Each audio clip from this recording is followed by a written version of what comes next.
So now we're back here in Sublime Text, and I've dragged the beginner HTML folder over here and clicked on index.html to open up our document that we've been working with. And we're going to go ahead and add some images to our website. First thing we'll do is we'll scroll down to where our the end of our table section, which was our last section, our last exercise, if you will. And this is the end of our table section.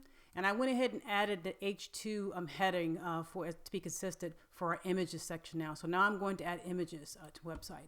So what we'll do is we'll take our beginner HTML folder that we have, and I have some images here, and I'll drag one of these images right into our folder. And as you can see, the image is right here, and the image is now popped up on Sublime Text as well. If I want to show this image and display it, all I would need to do now is type an img element. I have to give it the source, and that source is force_McHenry.jpg. And then I of course want to do an alt attribute to go ahead and give more information. And I'll just say Fort McHenry. That's what, and I'll just say shot of Fort picture or shot of Fort McHenry. And so that's the image right there. And so now if I want to display this on our website, before we see what that looks like, let's go back here and let's do file save. And then go over to our website and see what our website, right now our website looks like this. It has my first website in it. This is what we're going to have. And then now if I go ahead and hit refresh and scroll down here, there the image of Fort McHenry is right there, and it loaded on our website. So this is how you add an image, and it's the basic way you add an image.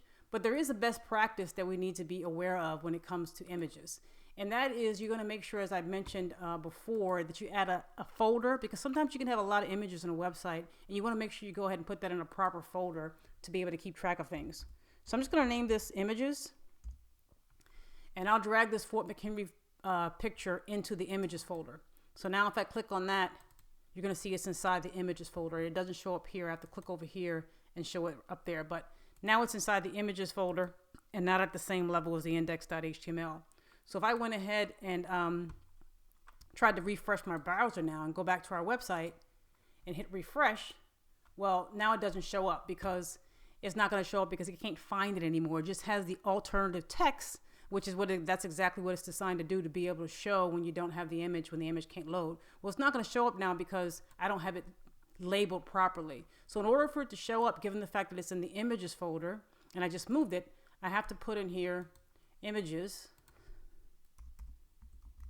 / Fort McHenry, and that should allow the picture to now show up for us on our website. And we'll just check that real quick just so that you can see that'll allow it to show up for us. And so then what we'll do is we'll go ahead and refresh this, and you can see the image is back now because we have it in a proper folder and we've shown the path for it right here for our website.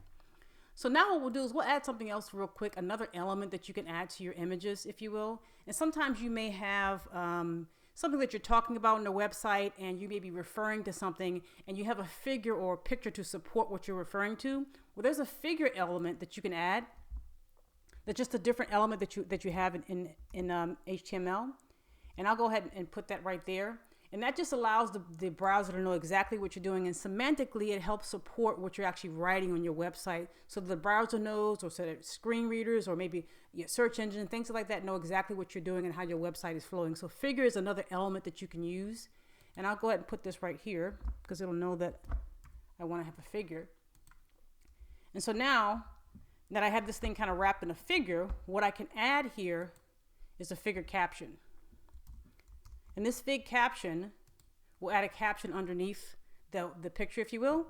And I will say, scene of Fort McHenry.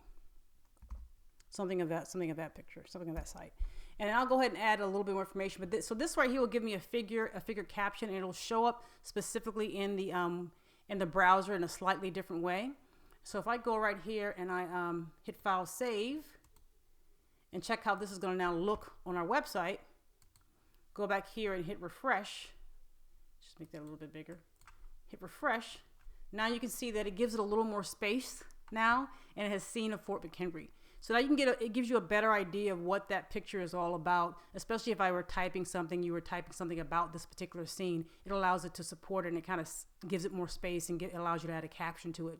So this is the way you add images. And let me also remember and not forget that you can also use a link for the source attribute in this value right here. You can add a link under that attribute if you want to link to a picture that's on the website.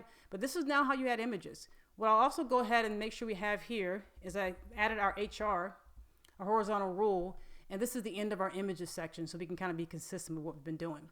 But take a look at some of the information we have and try to go ahead and add some more images on your own.